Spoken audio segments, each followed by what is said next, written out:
Əmlakınızın qanuni olub olmamasından asılı olmayaraq onu məhkəmə qərarı olmadan sökmək mümkündürmü? Qanunsuz söküntülər, məhkəmə qərarı olmadan həyata keçirilən dağıntılar və pozulan insan taleyləri. Studiyada mövzunu təqaüddə olan keçmiş hakim Əsəd Mirzəliyev, vəkillər Pürzə Əliyeva, Qəhrəman Qarayev və moderator Bulut Yusifov müzakirə edəcəklər. Qanun və icra. Qanun və icra proqramı olaraq biz hər zaman olduğu kimi vətəndaşların hüquqi cəhətdən maarifəncəsinə xidmət eləmişik. Vəkil Əkbər Yusifoğlu'nun təqdimatında. Birazdan ARB-də bizi izləyin, haqqınızı bilin. Gec olmadan əmlakınızı qoruyun. Şərur MTK-nın baş sponsorluğu ilə qanun və icra başladı. Şərur Mənzil Tikinti Kooperativinin sədri İsfəndiyar Axundov.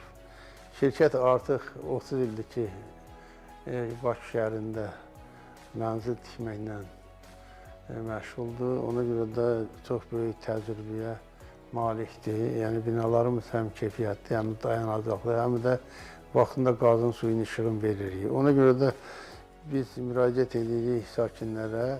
Yasamalda, Sarayda, Xırdalanda, Qobuda mənzillərimiz var. Təmir evləri üçün 25.000 manat, təmirsiz üçün 5.000 manat. İlk ödəniş olacaq və uzun müddətli mənzillərə sahib ola bilərlər. Qapımız hər zaman üz-üzə açıqdır.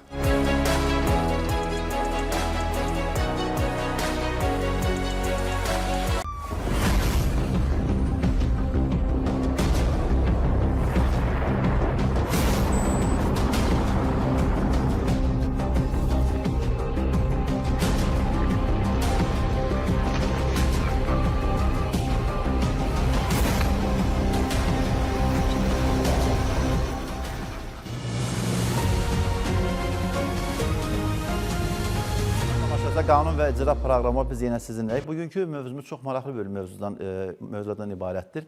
Belə ki, Azərbaycan Respublikasının Mülki Məcəllənin 180-ci maddəsini əhatə edən özbaşına tikinti və onların nəticələrlə bağlı fikrin basaparma çox dəyərli ekspertlər dəvət etmişik. Hesab edirəm ki, bugün Azərbaycanın bütün ərazisində özbaşına tikilər mövcuddur və onların hüquqi nəticələri ilə bağlı qanunvericilik imperativ normaları var. Həmin imperativ normaları sizin diqqətinizə çatdırmaq üçün çox dəyərli ekspertlər dəvət etmişim. İlk öncə dəyərli ekspertlərimi sizə təqdim edirəm, sonra biz mövzumuza qayıdacağıq. Təqaüddə olan hakim Əsəd Mirzəliyev, Vəkillər Kollegiyasının üzvü Vəkil Pürzə xanım Əliyeva, Vəkillər Kollegiyasının üzvü Vəkil Qəhrəman Qarayev və mediator Bulut Yusifov. Xoş gəlmisiniz. Mən hesab edirəm ki, bugün Mülki Məcəllənin 180-ci maddəsinə əhatə edən maddi hüquqi normaları imperativ normadır. Özbaşına tikili və onların nəticələri. Hansı halda özbaşına tikili hesab olunur və onların sökülməsi və maraqlı şəxslərin və eyni zamanda ərazi üzrə, rayon icra hakimiyyətinin belə deyək ki, səlahiyyətli nümayəndələri tərəfindən sökülməsi və hansı tikilər sökülə bilər və hansı tikilər sökülə bilməz. Bununla bağlı. Eyni zamanda vurğulamaq istəyirəm ki, Cinayət Məcəlləsinin 188-ci maddəsi zəbt olmuş torpaqlarla bağlı mülkiyyət və icarə hüququnun məhdudlaşdırılması və hüququ olmayan şəxslər tərəfindən zəbt olmuş torpaqlarla bağlı qanunvericilik daha sərt yanaşmalar var və hətta 8 ilə qədər azadlıqdan məhrum etməklə bağlı qanunvericilik bunlar tənzimləyir. Mən hesab edirəm ki, torpaq üzərində mülkiyyət, istifadə və icarə hüquqlarının məhdudlaşdırılması hansı hallarda olur? Cinayət Məcəlləsinin 188-ci maddəsi bu münasibətləri tənzimləyir. Amma bugünkü mövzumuz mənim də üçün və eyni zamanda bizə müraciət olan şəxslərin arzularını nəzərə alaraq bu günləri mən hesab edirəm ki, Mülki Məcəllənin 180-ci maddəsinin özbaşına tikinti və onların nəticələri. Hansı tikinti, belə deyək ki, tərifin mənadan, hərfin mənadan özbaşına tikili sayılır və onun nəticələri ilə bağlı fikir mübahisə aparacağım. Mən hesab edirəm ki, qanunvericilikdə imperativ norma olduğu kimi vətəndaşların diqqətinə çatdırıram. Tikinti məqsədləri üçün ayrılmayan torpaq sahəsi və buna lazımi icazə alınmadan və ya şəhərsalma və tikinti normaları və qaydalarını ciddi surətdə pozmaqla tikilmiş yaşayış evi, digər tikili qurğular və ya başqa daşınmaz əmlak özbaşına tikili hesab olunur. Hörmətli tamaşaçılar, çox dəyərli hüquqşünasımız, gözəl ziyalımız uzun müddət hakimi təcrübəsi olan Əsəd Mirzəliyev ona görə dəvət etmişəm ki, bu günləri mənim də marağımı maraqlandıran və eyni zamanda vətəndaşlar da maraqlandıran bir neçə suallar üzərində fikrimi formalaşmışam. İpoteka və kredit öhdəliyi ilə bağlı və icra və propasiya şöbəsində birgə mülkiyyətdə payların müəyyən olunmadan üzərinə qoyulan həbs və onların kreditorun icazəsi olmadan müəyyən məbləğin tutulması ilə bağlı Əsəd müəllimə belə deyək ki, bizə və xalqımıza dəyərsi belə deyək ki, hüquqi cəhətdən çox dəyərli kəlamları və fikirləri var. Əsəd müəllim, xoş gəlmisiniz. Sağ olun, təşəkkür edirəm. Deməli, birincisi mən başlamaq istəyirdim. Bu gün təcrübədən çox rast gəlinən icra qeydləri ilə bağlı mübahisələr ki var. Bəli. Elə bir bu günləri şikayət edən vətəndaşların çoxu, hətta vəkillərin özü müraciət edir, məhkəmələrə müraciət edəndə əsas bir mövzunu vurğuluyorlar ki, notarius icra qeydi apardı, bəs orada da qanunda nəzərdə tutulur ki, borcun mübahisəsiz olmasını təsdiq edən sübutlar olduqda notarius icra qeydi aparmalıdır. Amma bu borc məbləği mübahisəlidir, şişirdilibdir, notarius bunu yoxlamadı, yoxlamadan belə bir icra qeydi verdi və bizim hüquqlarımız pozuldu. Bununla bağlı açığı mən ayrıca bir yazı da hazırlamışam. Bu yəqin ki, bu yaxın günlərdə müraciəti üzrə məqalədir. Yox, məqalə kimi hazırlamışam. Yəni öz mülahizələrimi. Bəli. Bu Hakimlər İttifaqının saytında da oturulacaqdır. Bu yaxın günlərdə. Həm də Hakimlər İttifaqının rəhbərini təmsil olursunuz? İdarə heyətinin üzvüyəm, bəli. Çox gözəl. Həm də Ali Məhkəmədə Elmi Məsləhət Şurasının üzvüyəm, əməkdar hüquqşünasam. Yəni ona görə bu sahədə gördüm ki, ehtiyac var maarifləndirməyə. Mən belə bir yazı hazırlamışam, bununla bağlı öz mülahizələrimi. Nədir orada? Deməli, vaxtı ilə kimsə bir ipoteka qoyulan əmlak, ipoteka kredit götürürsə, öhdəliyi yerinə yetirmirsə, müraciət edirdilər məhkəməyə ki, bəs bu tutma yönəldirsin ipotekaya, bu hər aşda satılsın, və bərabər bəli, bu qaytarılsın, borc qaytarılsın. Banka ödəlikdən sonra bankin. Bugünkü gün amma ipoteka haqqında qanunun özündə nəzərdə tutur ki, əgər ipoteka qoyulmuş əmlak üzrə öhdəliklər yerinə yetirilməyibsə, ipoteka tutma yönəldilməsi üçün birinci o kreditor borçluya bildiriş göndərir və 21 gün müddətində borçlu o bildirişlə bağlı şikayət eləmirsə məhkəməyə, ondan sonra və bildirişin formasında nəzərdə tutulur ki, orada yazılır ki, bu bildiriş, əgər öhdəlik bu bildirişdən sonra da yerinə yetirilməsə, bu notariusda icra qeydi aparılması üçün əsasdır. Yəni, bütün hallarda bunlar artıq bu günləri icra qeydi ilə Əsəd müəllim, bir dənə sualda var, özür istəyirəm. Notariusun verdiyi icra vərəqəsi inzibati və cinayət məsuliyyəti yarana bilərmi? İcra qeydini, ümumiyyətlə qanunda hələ nəzərdə tutulur ki, məhkəmə qərarının icra olub, bununla bağlı mübahisələr çoxdur. Bəli. Məhkəmə qərarının icra olunmasına görə cinayət məsuliyyəti nəzərdə tutulur. Bu gün icra qeydi ilə bağlı hələ belə bir göstəriş yoxdur. Amma məsələ burasındadır ki, icra qeydi veriləndə hansı nələr əsas götürülür? Birincisi, 21 gün əvvəl bildiriş verilir. Bildirişi alan borçlu heç bir deyək ki, reaksiya verməyəndə ya öhdəliyi yerinə yetirməyəndə, deməli, borçlunun olduğu yerin notariat kontorunda o əmlaka tutma yönəldilməsi ilə bağlı sənədlər təqdim olunur. Bu sənədlərdə nədir? Deməli, Nazirlər Kabinetinin 2000-ci il tarixli qərarı ilə orada borcun mübahisəsiz olmasını təsdiq edən sənədlərin siyahısı verilir. Orada olmalıdır həmin bildiriş, orada olmalıdır həmin borcun mübahisəsiz olmasını təsdiq edən sənəd, orada bir də deməli, o həmin tələb üçün iddia müddəti keçməməlidir. Deməli, bu 4 əsaslar olandan sonra notarius icra qeydi aparmalıdır. İndi vətəndaşlar nədən narazıdır? Ki, bəs borcun mübahisəsiz olmasını notarius hardan nə cür müəyyən elədi? Ki, getdi, icra qeydi apardı. Məsələ burasındadır ki, Konstitusiya Məhkəməsinin bununla bağlı qərarı var 25-ci ilin may ayında. Orada nəzərdə tutur ki, deməli, notariusun hərəkətləri ilə şikayət verən şəxs ancaq prosessual məsələləri mübahisələndirir. Deməli, o siyahıda nəzərdə tutulan borcun mübahisəsi olmasını təsdiq edən sənəd varsa, bu sənəd varsa, notarius icra qeydi aparır. Notarius bunu xüsusi olaraq təzədən bir də ekspertisə təyinləyib yoxlamalı deyil. İcra qeydini aparır. Amma burada vətəndaşın imkanları harda yaranır? Birinci ona bildiriş veriləndə, o bildirişdən 21 gün müddətində bu şikayət verə bilər məhkəməyə. Şikayət vermir, bu imkanını burada itirir. Və sonra icra qeydi aparılır.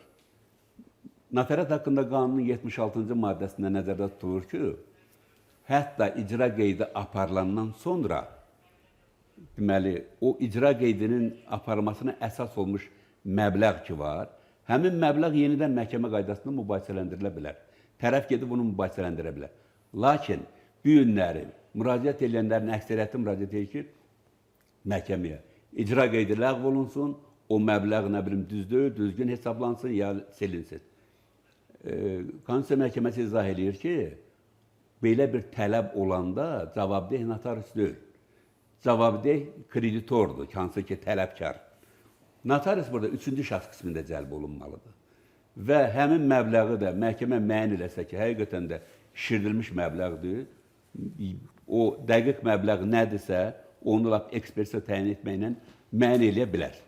Yəni burada bu günləri, məsələn, müraciət formaları, bu günləri təcrübə hələ ki səhv edir. Özdə deməli, orada nəzərdə tutulur ki, Nazirlər Komitetinin qərarı ilə o inzibati orqanların təsnifatında notarius inzibati orqan kimi nəzərdə tutulub. Bu günləri hələ qanunda dəyişiklik edilənə qədər notariusların fəaliyyətindən verilən şikayətlərə ümumi məhkəmələr baxırlar. Amma gələcəkdə qanunda dəyişiklik olunur. Buna baxacaq inzibati məhkəmə. Deməli, inzibati məhkəmə notariusun hərəkətindən verilmiş şikayəti müzakirə edir. O da prosessual qaydaları, bayaq dediyim kimi. Amma məbləğlə mübahisə varsa, bunu ümumi məhkəmə baxmalıdır, iddia icraatı qaydasında. Aydındır. Və notarius orada cəlb olunmalı, üçüncü şəxs qismində. Aydındır. Mübahisənin hələ, amma bugünkü gün hamı müraciət edir ki, icra qeydini ləğv eləyin, məbləğ düzdür falan. Amma bunun qaydaları var, bu qaydalara uyğun müraciət olunmalı. Ona görə də Əsəd müəllim, biz hesab edirik ki, siz bir alim kimi, bir pedaqoq kimi, bir uzun müddət ali məhkəmədə mülki kollegiyada fəaliyyət göstərən bir ziyalı kimi bizim qanun və icra proqramımızda tez-tez olmalısınız. Dəyərli düşüncələrinizi, belə deyək ki, millətin sərvəti kimi xalqla paylaşmalısınız. Hər şeyə görə çox sağ olun. Çox sağ olun. Bir də bayaq bir məsələyə toxundunuz. Deməli, mən özüm rast gəlmişəm, məhkəmə icra məmuru, deməli, borçludur. Borçlu olduğu halda onun birgə mülkiyyətdə olan əmlakı kimi arvadın qazancına tutma yönəldir. Və yaxud onun adını onun hər hafta əmlakı tutma yönəldir. Çox gözəl kazusdur. Yəni, söhbət nədən gedir? Bu, ola bilər, ola bilməz. Əgər bu əmlak birgə mülkiyyətdə qazanılıbsa və yaxud bu gün o maaş alır bir yerdə, bu ailənin də, kişinin də maaşı, əmək haqqısı, onun da, bunun da, ailənin ümumi ehtiyacları, bu ümumi. Amma bunun proseduru var. İcra məmuru ona birbaşa tutma yönəldə bilərmi? Xeyr. Çünki icra haqqında qanunun 45-8-ci maddəsində göstərir ki, birgə mülkiyyətdə olan əmlaka tutma yönəldilməsi mülki qanunvericiliyə nəzərdə tutulmuş qaydadadır. Mülki qanunvericiliyə nə nəzərdə tutulur? 224-cü maddə nəzərdə tutur ki, paylı və yaxud birgə mülkiyyətdə olan əmlaka tutma yönəldilməsi üçün icraçı yox, kreditor müraciət eləməlidir, oradan borçlunun payı müəyyən olunsun. O payı müəyyən olunandan sonra ona tutma yönəldilməsi ilə bağlı müraciət elə bilər. Əgər razılığın olmasa məhkəməyə ki, bax, bu pay bölünməsi mümkündürsə, bölünsün, buna tutma yönəldir. Bölünməsi mümkün deyilsə, dəyəri müəyyən olunsun, o dəyər tutmaya yönəldirsin, onu tutulsun. Amma bu günləri, bax, bu təcrübədə belə səhvlərə yol verirlər. Yəqin ki, bunlar da aradan qaldırılmalı. Aydındır. Çox sağ olun, dəyərli düşüncələrinizə görə. Hörmət tamaşaçılar, bugün qanun və icra proqramının anonsunda da görürsünüz ki, bəzi tikillər var ki, belə deyək ki, məhkəmə qərarı olmadan sökülür. Və o tikillər vətəndaşa maddi və mənəvi ziyan vurur. Bu maddi və mənəvi ziyanın ödənilməsi ilə bağlı məhkəmədə mübahisə açmaq hüququ kimdədir? Buyurun, Firzə xanım, xoş gəlmişsiniz. Mənim çox sağ olun. Həmişəki kimi aktual mövzuları müzakirə edirik. Qanunsuz tikililərlə bağlı çox düzgün qeyd elədiniz. Mülki məcəllədə eyni zamanda cinayət məsuliyyəti və s. vardır. Bununla bağlı bildirmək istəyirəm ki, ilk öncə məncə biz vətəndaşlara qanunsuz tikilinin nə olduğunu, özbaşına tikilinin nə olduğu barədə məlumat verək. Qanunsuz tikililər indi deməli bu qanunda özbaşına tikililər kimi də qiymətləndirilir. Bunlar tikinti üçün nəzərdə tutulmayan yerlərdə, icazə olmayan yerlərdə, tikinti qanunlarının, normalarının pozulması ilə aparılan tikintilərdir. Həmin tikintilərin aparılması gələcəkdə təbii ki, müəyyən bir hüquq pozuntularına səbəb olur. Eyni zamanda bu ilə bağlı düzdür, vətəndaşlar həmin yerlərdə yaşamaq hüququ əldə edir, yaşayırlar, istifadə edirlər. Lakin o ilə bağlı sərəncam hüququ verə bilmirlər, yəni onların mülkiyyət hüququ olmur. Azərbaycan Respublikasının həm Konstitusiyasında, həm Mülki Məcəlləsində mülkiyyət hüququ mövcuddur ki, orada qeyd olunur ki, hər bir deməli şəxs öz mülkiyyətində olan əmlakdan istifadə edə bilər, o ilə bağlı sərəncam verə bilər. Amma qanunsuz tikili olduğuna görə, yəni qanun pozuntusu ilə əldə olunmuş bu belə deyək, yaşamaq üçün sadəcə mövcud olan tikintilərdə bu hüquq mövcud olmur. Bu ilə bağlı da təbii ki, bəzən mübahisələr yaranır. Bu mübahisələr məhkəmələrə gəlir, çıxır. Belə ki, həmin qanunsuz tikililərin söküntüsü ilə bağlı müvafiq şəxslər tərəfindən və yaxud da dövlət orqanları tərəfindən məhkəmələrə müraciət olunur. Məhkəmələrə müraciət olunanda eyni zamanda burada şəhərsalma haqqında qanunda da müəyyən məsələlər nəzərdə tutulub ki, o hallar nəzərdə alınmaqla olunmalıdır. Məsələn, burada tikintinin birinci mən o hissəni qeyd eləmək istəyirəm ki, torpaq sahəsindən başlayır məsələ. Torpaq sahəsinin şəxsə məxsusluğu əgər sübut olunarsa, həqiqətən ona ayrılmış olarsa və tikinti üçün nəzərdə tutularsa, bu zaman onun deməli üzərində mülkiyyət hüququ, tikdiyi torpağın üzərindəki də mülkiyyət hüququ gələcəkdə dövlət qeydiyyatına alına bilər. Lakin torpaq sahəsi də tikinti üçün nəzərdə tutulmamışdırsa və yaxud da hansısa bir dövlət orqanından, məsələn, biz bunun çox rast gəlmişik məhkəmə təcrübəsində ki, neft ərazisi deyirik, məsələn, müəyyən neft daşlarının keçirildiyi və yaxud da neftin axdığı ərazilərdə tikintilər mövcuddur ki, onların təbii ki, söküntüsü ilə bağlı müvafiq orqan tərəfindən məhkəməyə müraciətlər olunur ki, o tikintilər sökülsün. Deməli, tikintilər də var ki, yarımçıq tikintilər var. Məsələn, artıq onun dam örtüyü vurulmuş tikintilər vardır ki, bunlar da münasibət başqa cür olmalıdır. Ona görə ki, artıq dam örtüyü vurulub və orada yaşayış varsa, bu zaman təbii ki, məhkəmə qərarı mütləqdir ki, həmin tikintinin sökülməsi ilə bağlı göstəriş olsun. Pürzə xanım, çox sözlü istəyirəm. Bizdən ekran arxasında seyr edən tamaşaçılar var. Mən qanun və icra proqramının vurğulamaq istəyirəm ki, ərsəyə gəlməsində Şəhər Mənzillik Kooperativinin çox böyük rolu var. Biz Şəhər Mənzillik Kooperativinin rəhbərinə minnətdarımızı bildiririk. Bu günləri bax, biz ziyalı olaraq, vəkillər olaraq, hüquqşünas olaraq Azərbaycan qanunvericiliyinin təbliği və vətəndaşların maarifləndirilməsi və məlumatlandırılması ilə bağlı Şəhər Mənzillik Kooperativinə minnətdarıq. Bizim baş sponsorumuz Şəhər Mənzillik Kooperatividir və mən xüsusilə vurğulamaq istəyirəm ki, bax, siz gözəl qeyd edirsiniz, öz başına tikili.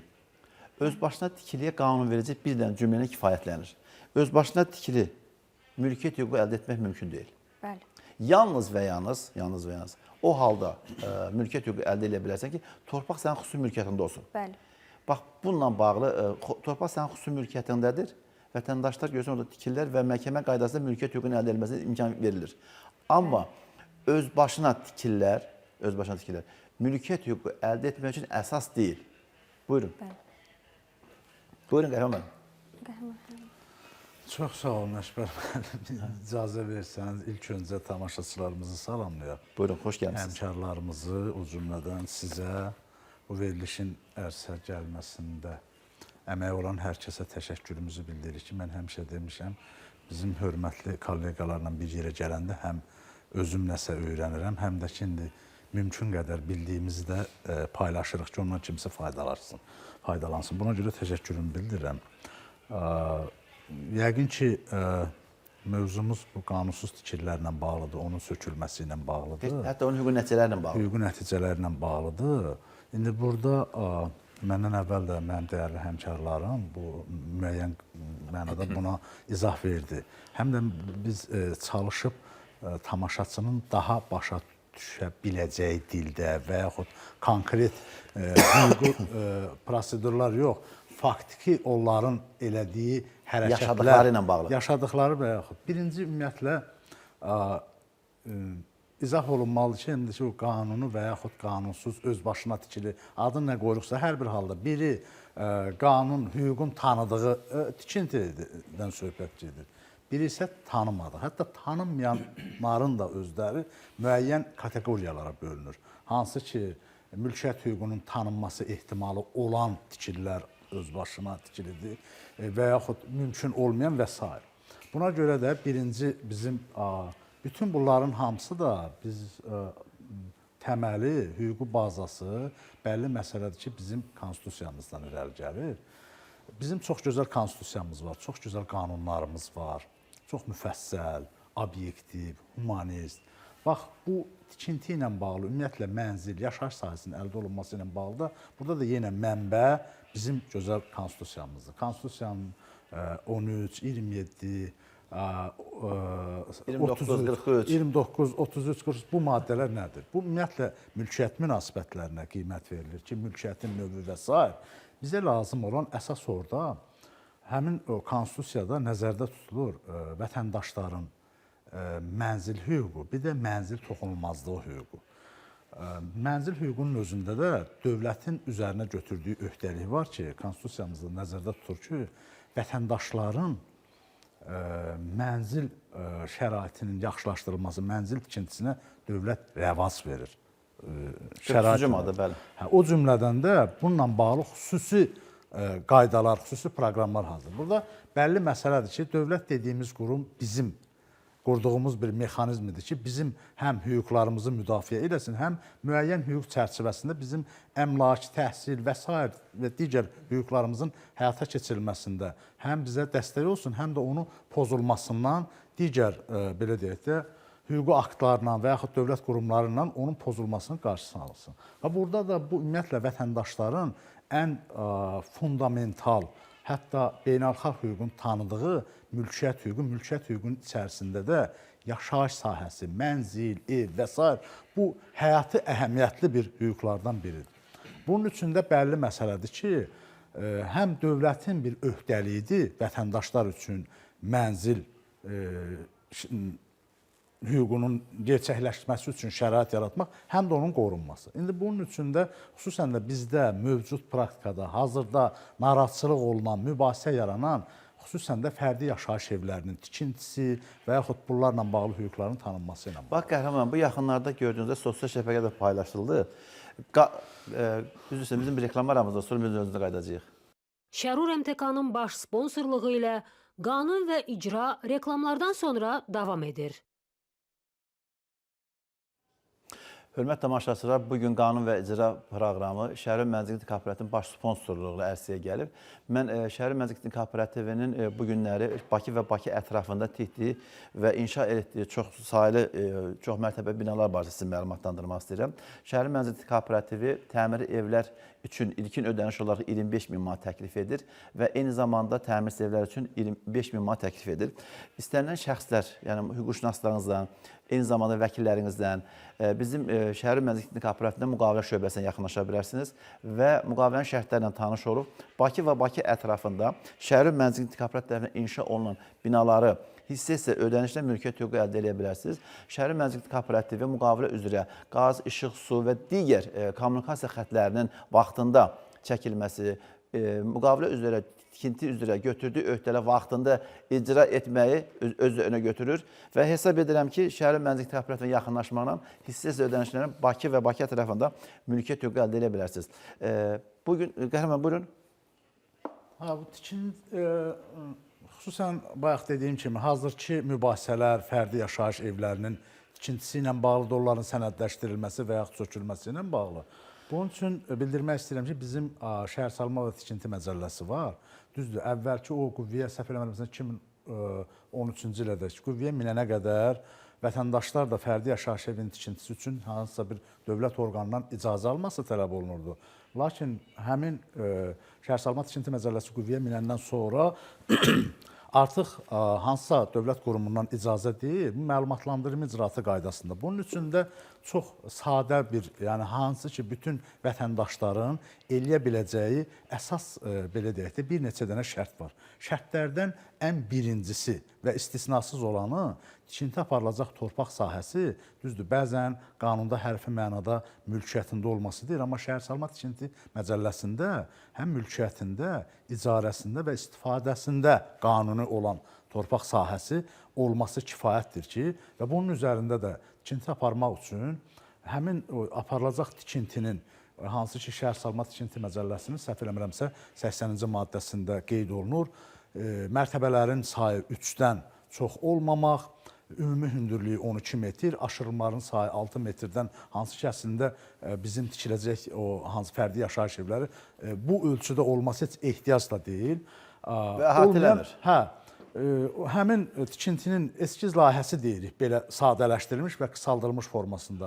Bunu əldə eləyir. Əldə edəndən sonra bəli, həmin torpaq sahəsinin onun istifadəsində, mülkiyyətində, icarəsində olmasını təsdiq edən sənəd, həmin layihə, bir də şəxsiyyət vəsiqəsinin sürəti ilə müraciət edə bilir dövlət qurumuna. Orada düzdür, indi tək onunla da kifayətlənmir. Bu sahədə artıq o layihəni çəkdirəndə o müfəssəl ara məsafəsi var. Həm şəhərsalma tikinti məcəlləsində, həm bununla bağlı Nazirlər Kabinetinin qərarı var, həm digər o tikinti sıxlığı və əmsalı ilə bağlı. Zaten bu layihə çəkilən vaxtı, bu eskiz layihə tərtib olunan vaxtı, bunlar hamısı nəzərə alınır. Amma daha yaxşı olardı ki, məsələn, Bakı və Bakı ətrafında, belə deyək ki, mən demirəm, hamı eyni gücdə, eyni imkandadır. Amma o layihələnmə, şəhərin gözəlliyini qorumaq üçün müəyyən layihələr var. Layihələrin üzərində olsa daha yaxşı olardı.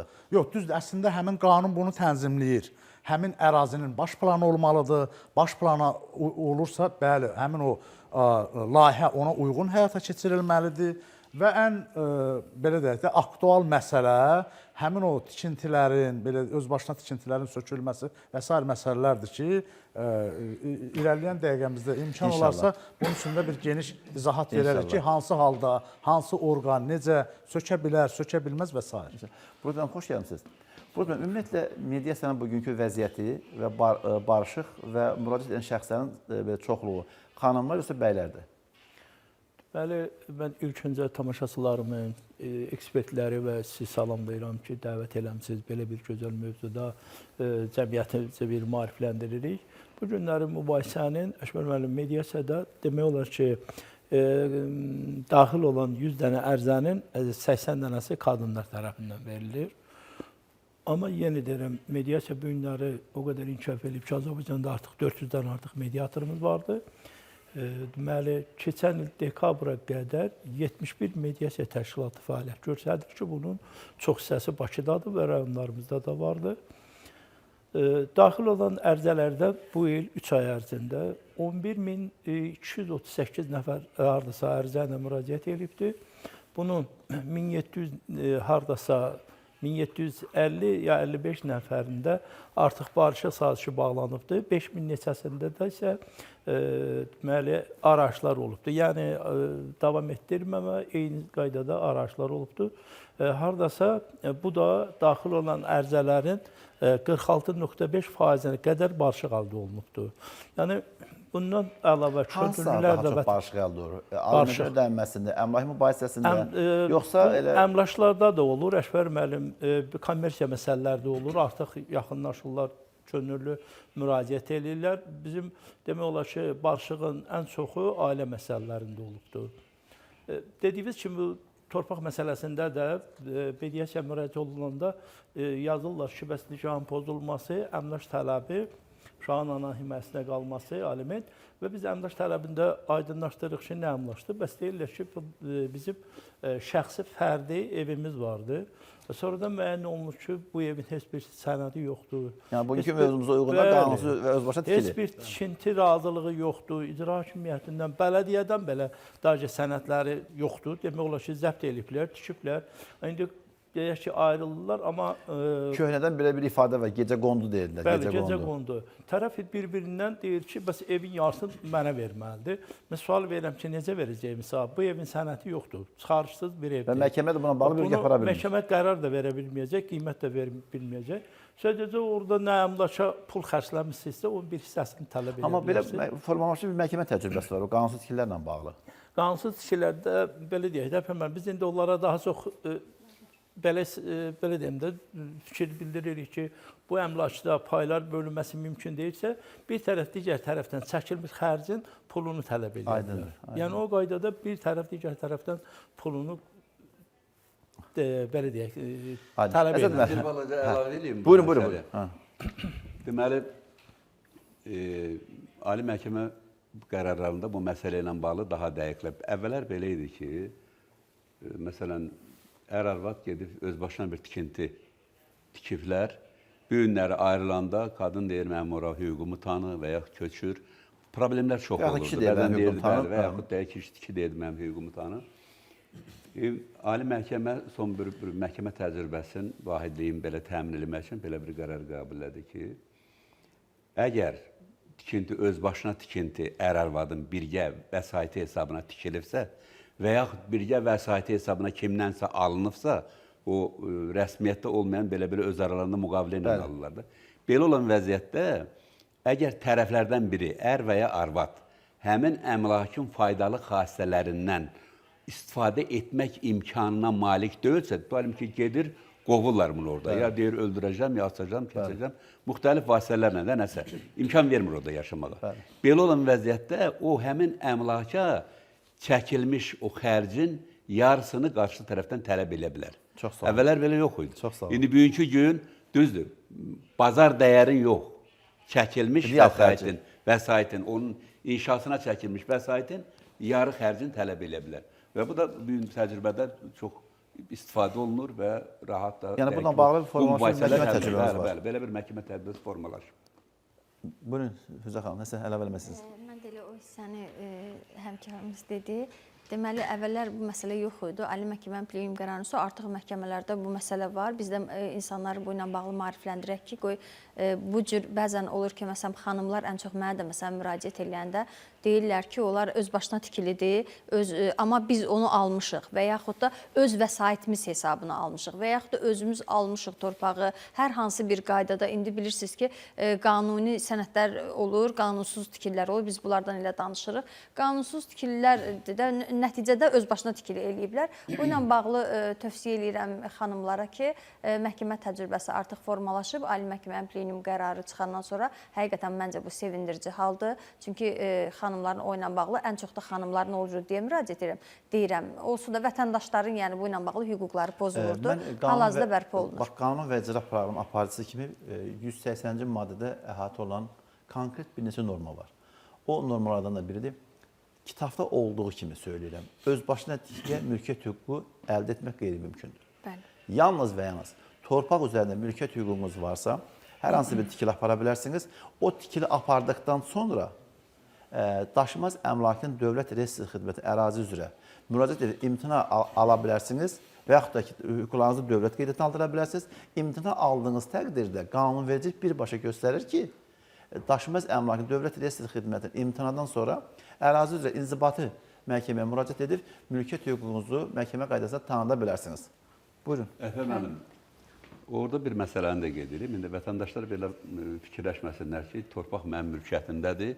Ev tikdim, dövlətin borcudur, mütləq bunu qeydə almalıdır ki, bu sənin mülkiyyətindir. Belə deyil. Bəli, qanunda deyir ki, əgər torpaq sahəsi vətəndaşın mülkiyyətindədirsə, onun tikdiyi tikiliyə onun mülkiyyət hüququ tanına bilər. Bəli. Deyim, yazmır tanınmalıdır, yazır tanına bilər. Bəli, bəli. Nəyə görə? Yəni, araşdırma icazə verir, araşdırma dedi. O, əgər tikili şəhərin baş planına və yaxud həmin ərazinin baş planına uyğundursa və ətrafdakılar üçün təhlükə törətmirsə, həyat sağlamlıq belə bir qoyub ki, bir məhdudiyyət qoyub ki, əgər bu hallar varsa, baş plana uyğun deyil və məhdudiyyət kim üçün, ətraf üçün təhlükə törədirsə, belə olan vəziyyətdə ona hüquq tanınmaya bilər və heç məhkəmə qaydasında da mümkün deyil. Ona görə də tikili inşa olunanda onu inşa edən şəxs fikirləşməlidir ki, bunun gələcək taleyi necə olacaqdır? Buna hüquq tanına biləcək, tanınmayacaq. Amma bir şey də deyim ki, son zamanlar bizə belə müraciətlər var. Sovetlər dönəmində kənd və qəsəbə tipli ərazilərdə insanlar vardı ki, torpaq sahəsi götürüb tikirdilər və bugünə qədər də həmən torpaq sahəsini və eyni zamanda üzərində tikilərini sənədləşdirə bilmirlər. Çünki bələdiyyə yaranandan sonra həmən torpaq sahələrinin bələdiyyə mülkiyyətinə verilməsi və bələdiyyə alıq-satı yolunun alınması çox bir vaxt kəsiyi aparır, vaxt aparır. Vətəndaşlarımız da haqlı narazılığına səbəb olur. Bununla da bağlı, məsələn, mənə dəfələr müraciət olunub. Sovetlər dönəmində vətəndaş kənd və kənd qəsəbə ərazisində ev tikib, nə torpağa sənədi var, nə də ki, onun üzərindəki tikiliyə sənədi var, nə də bugün onu belədəki rəsmiləşdirə bilmir. Ərazi üzrə bələdiyyə deyil, mənim mülkiyyətimə deyil, digər dövlət orqanları müraciət edib, sıfıra bərabərdir. Buyurun. Mən Məşbər müəllimlə bağlı bir şey deyim. Əslində bizim əsas məqsədimiz bizi izləyən tamaşaçılara o məlumatı çatdırmaqdır ki, birinci ilk öncə bu yaşayış sahəsi, xüsusən də fərdi yaşayış sahəsinin tikintisi aparılan zaman bu deyilən qaydalara üzr istəyirəm, əməl eləsinlər ki, bunların mülkiyyət hüququnun tanınması real olsun. Bunun üçün də ən başlıca bayaq dedim, əsasən tikintinin altında yerləşən torpaq sahəsinə qanunda göstərilmiş qaydada ya mülkiyyət hüququ, ya icarə hüququn olmalıdır. Əgər birinci ilk, belə deyək, giriş, ən vacib olan, ən önəmli məsələ budur. Əgər sənin hansısa bir vətəndaşın torpaq sahəsində bu və ya digər formada sahiblənmək hüququ yoxdursa, onun üzərində tikilmiş tikili artıq risk altındadır. Ona mülkiyyət çıxarışının alınması bəzən qeyri-mümkün ola bilər. Bayaq Əsəd müəllim vurğuladı, bəli, amma həmin 180-ci maddənin səhv eləmirəmsə 5-ci hissəsindədir. Onunla bağlı da Konstitusiya Məhkəməsinin çox gözəl bir şərhi var ki, özbaşına tikili hansı halda mülkiyyət hüququ, özbaşına tikili mülkiyyət hüququ tanına bilər. Orada da ən birinci yenə dəyişilməz məsələ 184-də qeyd olunur məsələ. Torpaq sahəsinin həmin şəxsə ümumiyyətlə tikinti aparılması üçün aid olan o yer olmalıdır. Bu da o deməkdir ki, yəni tikinti aparan şəxsin həmin torpaq sahəsində mülkiyyət, icarə və s. hüquqları olmalıdır. Bir də ən əsas məsələ, həmin tikili, mövcud tikilidən gedir. Başqa şəxsin hüquq və qanun mənafelərinin pozmursa, o cümlədən həyat və təhlükə üçün təhlükəli şərait yaratmırsa, o halda məhkəmə qaydasında özbaşına tikililərə mülkiyyət hüququ tanına bilər. Lakin, istəyirəm, torpaq sahəsi başqasının mülkiyyətindədirsə və yaxud sənin, indi bəzən də düzdür, bizim qanunvericilikdə o cümlədən həm Ali Məhkəmənin müvafiq plenum qərarlarında çox gözəl izahlar, şərhlər verilir, aydın, nəinki hüquqşünasların, sadə vətəndaşın da başa düşə biləcəyi formada. O cümlədən də Konstitusiya Məhkəməsində düzdür. İndi burada bir tərəfdən bizim qanunvericilik mülkiyyət hüququndan savayı əmlaka sahiblik və istifadə hüququnu da tanıyır. O cümlədən hətta bizim qanunvericilikdə mülkiyyətçinin özündən də hər hansı bir tələb eləmək hüququ verir ona. Amma sadəcə burada da həmin o sahiblik, istifadə hüququ yenə qanuni olmalıdır. Əgər mən tutaq ki, hansısa bir əmlaka sahiblənmişəm, faktiki mənim istifadəmdədir, bu o demək deyil ki, mənim elə sahiblik hüququm da hüququdur. Xeyr. Mən onun üzərində sərəncam heç o mülkiyyət hüququnun əsas hissəsi. Kənd təsərrüfatı təyinat torpaqları var. Onların təyinatının dəyişdirilməsi və qonşuya ziyan vurulması və bu və digər formada su, yol, qanuniyyət bunları tənzimləyir. Bax, xatırlayırıq, Sovetlər dönəmində pambıq, taxıl zəmlərinin kənarında bir naves deyirlər. Naves insanların, zəhmətkeşlərin daldalanması üçün, istirahəti üçün, belə deyək ki, vaxtında gedib istifadə eləməsi üçün istirahət tikilidir. Bəzən mal məhsul da yığılması üçün də. Naves sözü talvar sözünün əvəz olunur. İndi bax, orada insanlar var ki, torpaq xüsusi mülkiyyətdədir. Baxma, kənd təsərrüfatı nədir? Xüsusi mülkiyyətdədir. Orada ev tikməyinə və onun sənədləşməsi icazə vermirlər. Amma deyəsən, Şəfər müəllim, orada sadəcə, bu yaxınlarda elə bir şey mən hardasa eşitdim. Sadəcə onların daldalanmağı, oturub dincəlmək üçün atdelli bir otaq tikə bilərlər. Amma ona da sənəd verilməyəcək. Kənd təsərrüfat təyinatlı tikirirlər. Tutalım ki, orada ambar kimi və yaxud heyvanlarla insan məşğul olur. Amma məsələn, bu saatları deyək ki, saysız qədərdir ki, həmin yerlərdə gedib evlər tikiblər. Mən villa tikib, mən tanıyam ki, heyvanlarla məşğuldur. Hektarla torpaq orada villa tikib. Onu deyincə, bizim bu Abşeron yarımadasında, xüsusən də Abşeron rayon ərazisində, o cümlədən əvvəl inzibati o rayon bölgələrində dəyişiklik edilir, bəzi hissəsi Sabunçu rayon ərazisində və sonra kifayət qədər sayda evlər var ki, çoxdandan da tikilib, kənd təsərrüfatı təyinatlı torpaqlardadır. Hələ də var ki, onlar ona çıxarış ala bilmirlər, düzdür, bu qanundan irəli gəlir. O təyinat dəyişdirilməsi məsələsi də birbaşa Nazirlər Kabinetinin səlahiyyətindədir.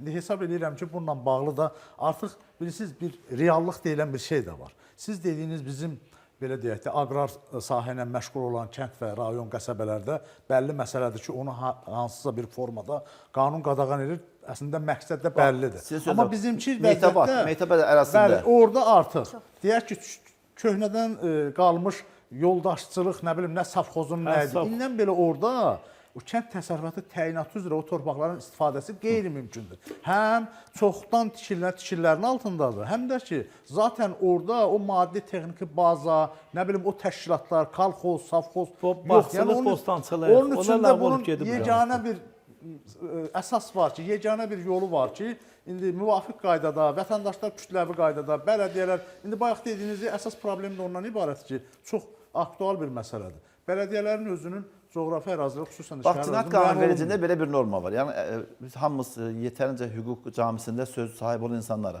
Cinayətkar yeni cinayət törədir, qanunverici onun arxasında onu tənzimləyir. Və bu günləri biz minlərlə, yüzlərlə insan kənd təsərrüfatı təyinat torpaqlarda evlər tikirik ki, nə varsa qanunverici dəyişəcək, bizim xeyrimiz olacaq. Hə, Əsəd müəllim? Bu düzgün yanaşma deyil axı. Mən üzr istəyirəm, bir məsələn Bilirsiniz, deyil. nə qədər ki, bu kütləvi surətdədir. Bəli. Artıq bu bir qlobal bir formada. Yəni, bir ev deyil, iki ev deyil. Məsələn, bəzi yerlərdə var, tanıyırıq ki, yüzlərləndir, minlərləndir belə evlər tikilir. Həmən vaxt dövlət strukturları həmən ərazidə fəaliyyət göstərir İndi axı. gərək vaxtında nəzarət oluydu ki, bu tikintiyə başlayanda dedilər ki, olmaz burada tikmək. İndi eləməyiblər bunu. Bax, biz qanunvericilə proqramda car çəkirik ki, qanunsuz kənd təsərrüfatı təyinat torpaqlarda tikilən evin özəlləşməsi qanunverici qadağan edir.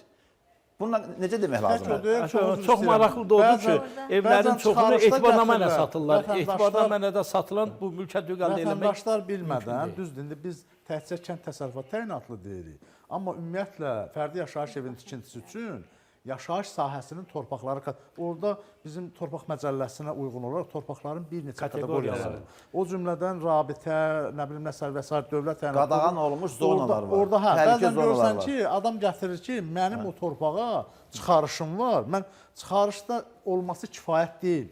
Söhbət o. Eləsə Həmin də çıxarışda bəzən çıxarış var. torpağın təyinatı var. Təyinatı bax ki, sənə icazə verir orada fərdi yaşayış evinin tikintisinin aparılması üçün. Hətta 10 min watlıq, kilovatlıq elektrik xətlərinin altında da evlər tikirlər. O evlər, orada yaşayan insanlar sonradan o şüalanma nəticəsində böyük onkoloji xəstəliklər yaradır, o şüalanmalar. Mən bayaq müzakirə etdiyimiz məsələ ilə bağlı, bu çünki məhkəmə təcrübəsində çox rast gəlir ki, o öz başına tikintini inşa edirlər, sonra ayrılanda tərəflərdən biri onun çəkdiyi xərci tələb edir. Bununla bağlı bir məsələni diqqətə çatdırmaq istəyirəm. Əksər hallarda rast gəlinir bu günləri. Ya ər, ya arvad evdən çıxır, evə də qayıtmır, gəlib məhkəməyə müraciət edir ki, mənə bəs o tikilinin pulunu alın verin. Bir məsələni unudurlar. Ali məhkəmənin qərarında... Üzr istəyirəm, bizdə ayrılan vaxt yekunlaşır. Gələn həftə sizdən dəvət edirəm, bizdən gəlib bu mövzunu davam etdirək. Çünki bizim qanunvericilə proqramı ayrılan vaxt... Mən Əsəd müəllimin o dinləyəcəm, mənim üçün lazımdır. Verilişdən sonra da Biz belə deyək də, biz qanunvericilə proqramı bizə konkret müəyyən vaxt ayarlanmışdı. Biz o vaxt tərəfində fikrimizi söyləyirik. Bu efirdir, efirin öz qaydaları var, amma siz hər zaman burada qonaqsınız. Hörmət tamaşaçılar, bizdə ayrılan vaxt yekunlaşmaq üzrədir. Sağ olun, gələn görüşlərə qədər Allah dövlətimizi və millətimizi qorusun. Şərur MTK-nın baş sponsorluğu ilə qanun və icraya baxdınız. Şərur Mənzil Tikinti Kooperativinin sədri İsfəndiyar Axundov. Şirkət artıq 30 ildir ki, Bakı şəhərində mənzil tikməklə məşğuldur. Ona görə də çox böyük təcrübəyə malikdir. Yəni binalarımız həm keyfiyyətli, həm dayanacaqlı, həm də vaxtında qazın suyun işığını veririk. Ona görə də biz müraciət edirik sakinlərə. Yasamalda, Sarayda, Xırdalanda, Qobuda mənzillərimiz var. Təmir evləri üçün 25 min manat, təmirsiz üçün 5 min manat ilk ödəniş olacaq və uzun müddətli mənzillərə sahib ola bilərlər. Qapımız hər zaman üz-üzə açıqdır.